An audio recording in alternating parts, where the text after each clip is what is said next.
welcome to another exciting episode of To Mischief.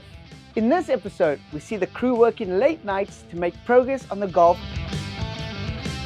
Izelle travels to Parys and encounters a very interesting dish. We find out what performance upgrades are happening in the workshop and travel to Knysna to see what the Knysna Motor Show has to offer. So sit back and enjoy another jam-packed showcase. Alright, update on the Lemons 9-hour build. We are not as far as where we would like to be. I'm not going to lie, it's been pretty stressful in the garage. We have been having a lot of cars, customer cars coming in and out, and obviously we don't have enough time to work on our own lemon.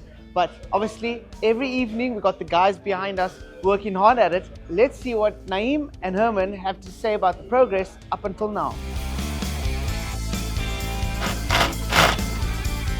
We're now busy with neatening up the engine bay, fixing the wiring, and then once it's all built and put together, then everything's coming out.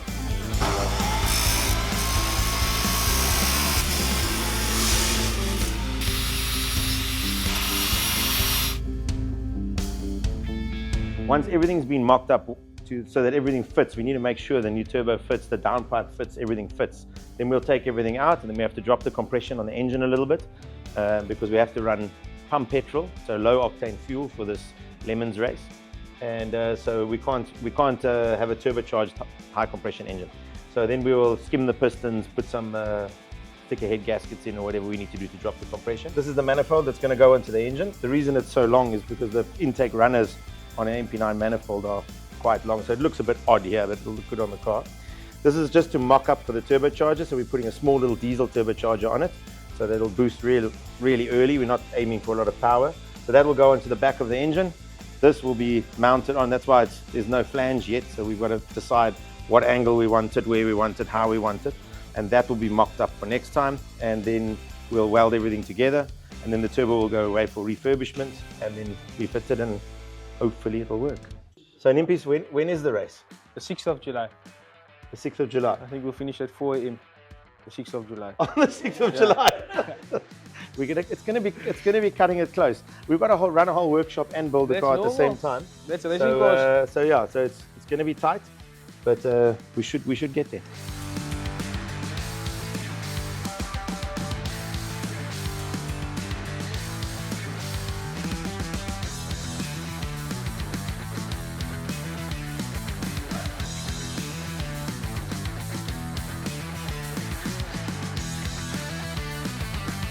All right, gear selectors. Is this the old one or new one? This is the old one. Old one. So obviously we removed the standard gearbox, the standard Mark 1 gearbox. Yeah. We've now fitted a 5-speed TDI cable shift gearbox. So this is the standard selector rod, that's a hole that we close there. Yes. This thing rests onto the chassis. Yes, There's a I hole there. remember. The rod goes underneath the car. So we don't need that anymore. And we're both running 5-speed gearbox. Both 5-speed gearboxes, yeah. And we did this. This is from I think a Golf 5. So this is a shift towel with shift cables. So this runs inside the car, which we don't need the hole for anymore. Okay, so closing up the hole, fitting on top. This will mount on top, and this will go Cables out run into the through. engine bay. Oh, well there you go. Makes things a lot easier. I don't think it makes things a lot easier. It's actually a lot more work, but we're getting it going. So while untaping the old harness, something happened, and this is the exact reason why we have to do this. So can you please explain what is that you have in your hand? So this is obviously part of an old wiring harness. We were busy untaping it over here. Yeah. And then there was some corrosion, maybe battery acid or something that fell onto the harness underneath this bracket. And as we were untaping it, I pulled on this wire and it's broke off. That's obviously why we're doing this, trying to rewire the whole car, because you don't want a problem like this in a 9-hour race. That's going to take you 3 hours to find, another 2 hours to fix. Yeah. So we're doing this just to prevent any of those type of basically accidents or niggles or problems. Okay, yeah. We don't want to deal with that on race day. So as you can see, something so simple is getting this thing to be reliable. So yeah, making sure that everything is all new is what we're doing right here.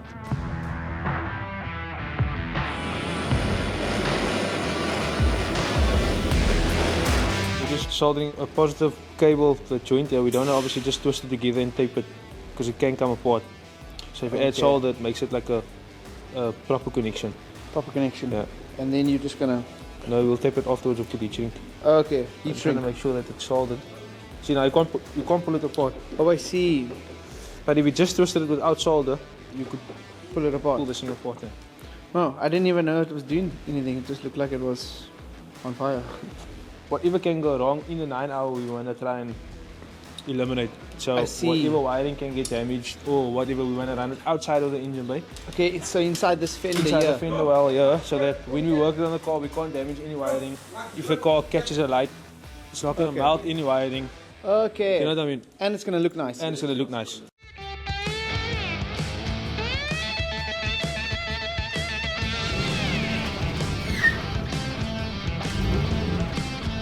Our plans are to just to see what power it makes.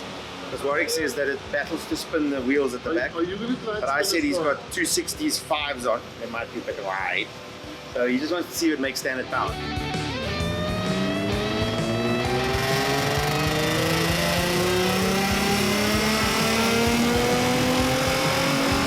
It's a little bit low.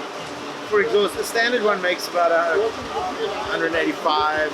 Then with exhaust, unit chip, intake and whatever, you should be making 210. Just see what it's like on the third, because sometimes the intake can, because like you say you're struggling to wheel spinning.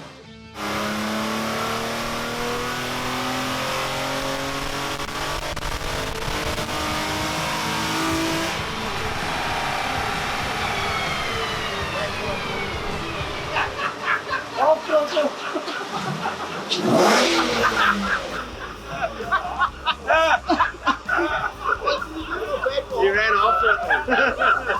I'm impressed with that. Not bad. Not bad.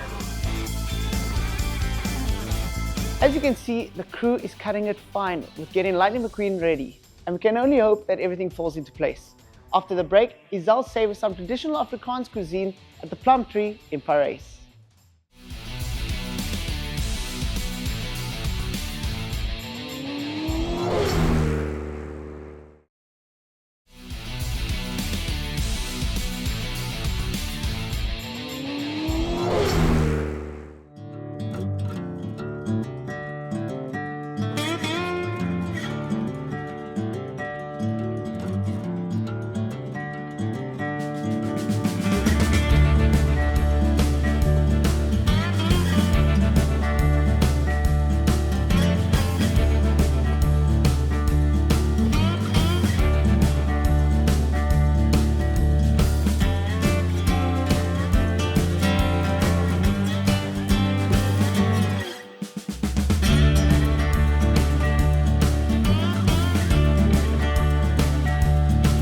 Guys, it was about an hour's drive from Johannesburg and I'm finding myself in Parys. Today we're visiting the Plum Tree restaurant.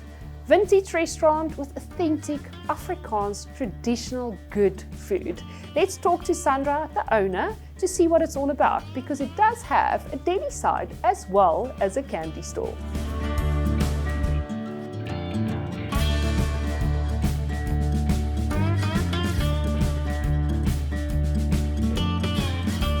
So guys, I'm sitting here with Sandra from Plum Tree Vintage Restaurants. Absolutely love the name. Where did that originate from? 19 years ago, I had this dream of having a little coffee shop.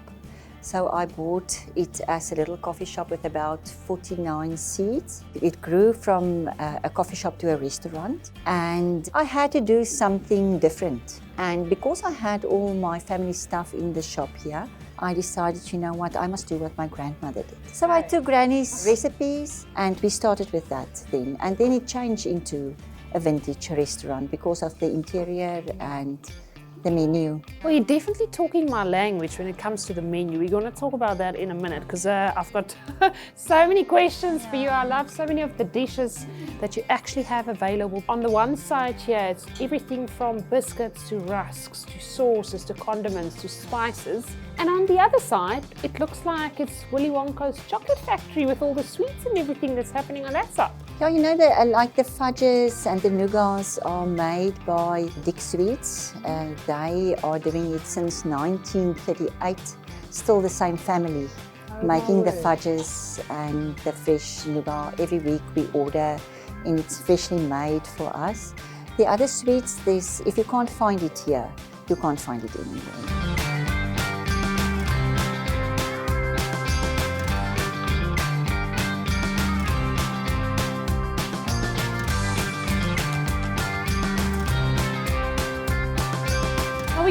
talk about this exceptional menu. There's the all-famous bobotie on this menu, and then melkos. I mean, that makes me think of winter days in my grandmother's kitchen, and I'm sure that's how you got used to it. Yeah, definitely. And then your oxtail, and you even do oxtail pie. So what's the story about that?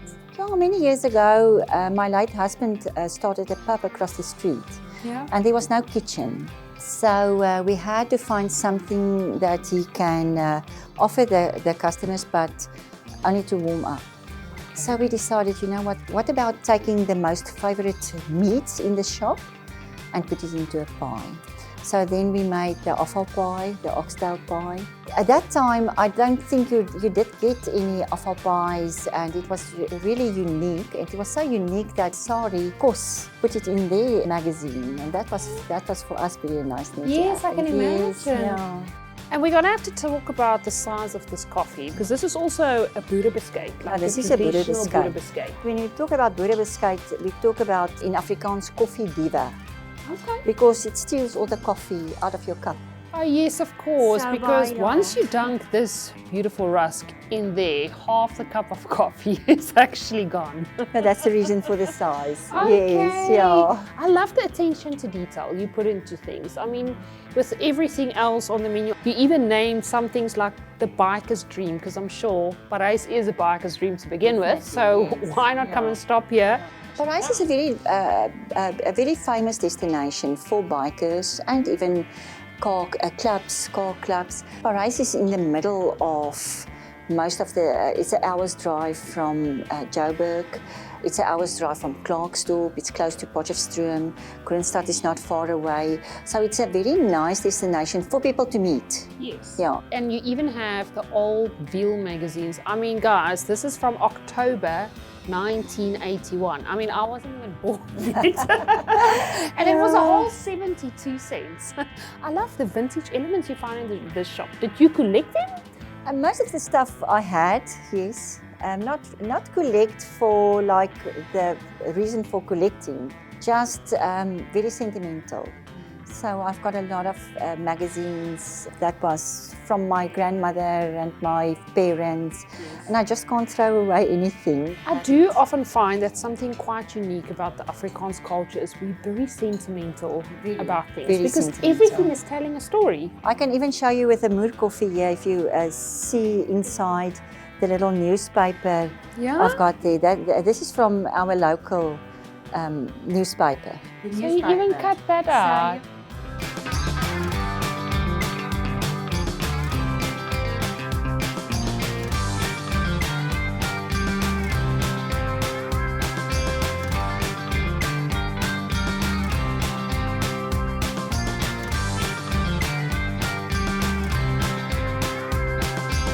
So we've gone from coffee and we've spoken about the menu, but I have to ask, what are you preparing for me for lunch today? For you for lunch, we are going to do a proper traditional dish called the smiley. Oh dear. So that's a sheep's head, baked in the oven for the whole night. I put it in about 7 o'clock last night and I took it out 6 o'clock this morning. And tell me maybe for viewers, why the name Smiley? I think you will see it for yourself when they dish it up for you that it is smiling.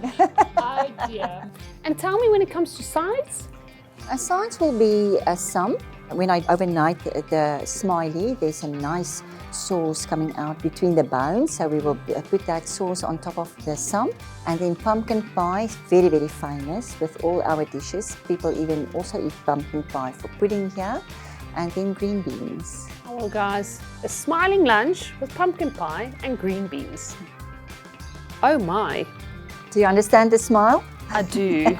The smiling element of this, I'm going to tilt it a little bit, and I really hope, oh, now it's even moving.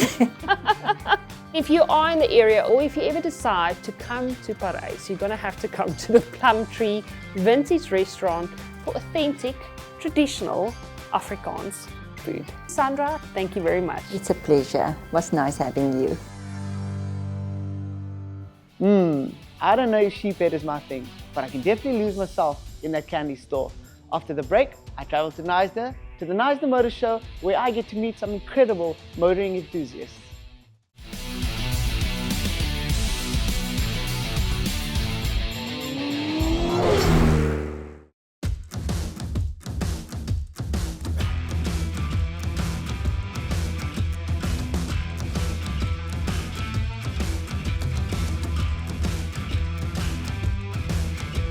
Guys, we've been up since 4 a.m. this morning, traveling 5 hours to see this show. It's definitely not the biggest car show, but I can say it's located in one of the most beautiful areas, and that is Knysna. All right, so we have Jan next to us, and he's the owner of this beautiful, beautiful car. What's the inspiration behind all of this? And so this is a kit car. I started in 2001 building, and then it took me 3 years to finish it. It's a 350 Chevy motor. The color is, I love blue. Not because I'm a Blue Bull supporter, which I am, but That's part of the inspiration. that's part of the inspiration. I moved from Pretoria to Seshfield, so I brought the car along. The roads around here is beautiful for this kind of car. Yeah, with the rooftop down. There's always people looking at the Cobra. Even if there's a Porsche standing next to it, this Ferrari, people look at the Cobra. It always sticks out. This is the muscle. Yeah, this is the muscle. This is man's car. There is one question we want to ask you. Yes. Is that, do you get up to mischief with this car? That pauses it all. It's kind of tempting to be a bit of mischief with this car. you want to hear it sometimes. You hear a bit of wheel spin. Of course. Where they can't see you.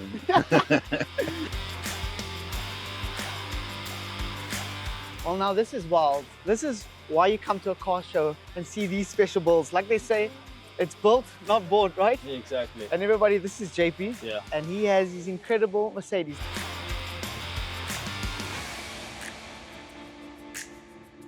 I've always loved an old Mercedes, the vintage look. I like German cars, and this is the strict 8, like they say. I put a modern S320 engine in it, it's 3.2. The funny thing is the gearbox. So what are you running in there? It's got a 5-speed manual gearbox from a SsangYong. You A know a SsangYong? SsangYong Busa? Yeah. So the engine and transmission, it's built by Mercedes. I put the dual mash flywheel from the 2.7. The clutch is got a button clutch in it. Okay. And how's that to drive in traffic? It's very nice because it's got a dual mash flywheel, so it's soft. But as soon as if you drop the clutch, it bites. Like it's insane. The most important question is, do you get up to mischief with this thing? What do you think? I definitely think so. I can tell you this, I changed the weather from sunny to overcast. That I can tell you, if you want to know. Okay, fair enough. Would you like me to do a startup? Dude, that would be honestly amazing. Let's do it.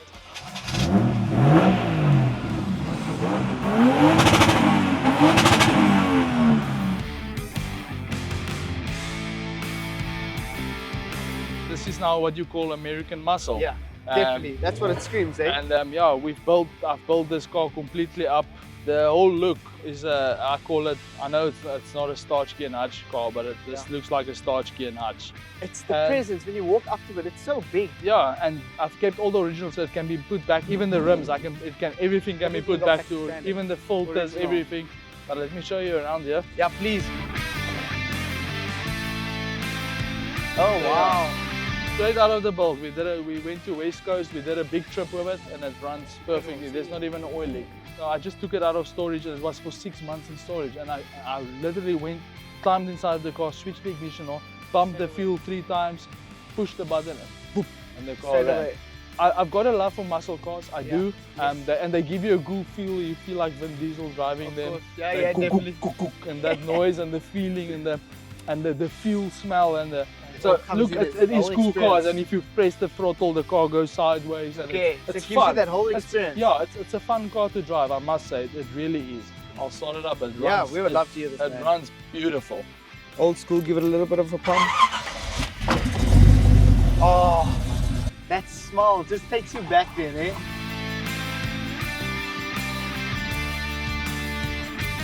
This is Will. He's also a customer at our shop. You didn't tell us while you were at our shop that you had these incredible beauties also. Look, I've got a love for American cars, so this is a 65 Mustang. If I can call it, it's kind of a cult car. It's every child's dream, eh? Everybody looks at this, and that's what I love about this car. You drive it and you see these little guys. They stiffen up and they go, wow. This car, as it looks now, would be the car that they raced with in 1964, 1965, when the first race car was launched. If you fold this up, look at how clever this was done. Oh, no ways. And there you've got your space. Oh, you've got You've got everything groceries, in you can quickly put it in there. Wait. And it's so easy to do this. Is this how it came out? It's exactly how they made it. It is so clever.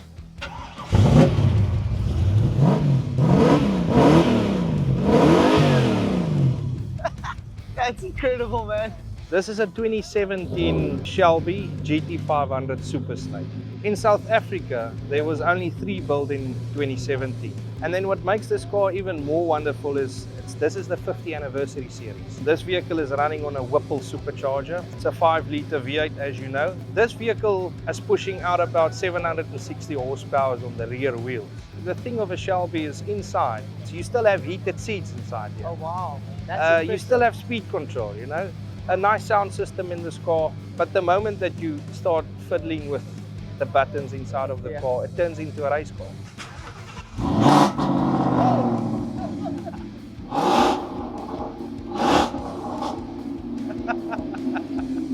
So I gotta ask you, with these meaty tires, do you get up to mischief with this car? Oh well, obviously. You don't buy cars like this to drive 60 k's an hour.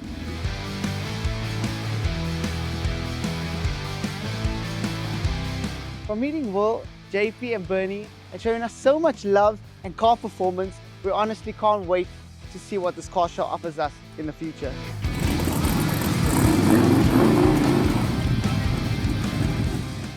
Wow, I can't wait for the next Knysna Motor Show.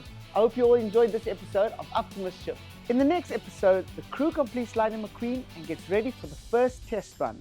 Izelle travels to the Italian job in Bryanston and experiences truly authentic Italian flavor in every detail and dish. We see what performance upgrades are happening in the workshop, and Lightning McQueen has its first test run at a Killarney racetrack open day. For any more information, visit our website uptomischief.co.za or follow our social media links. See you on the next episode.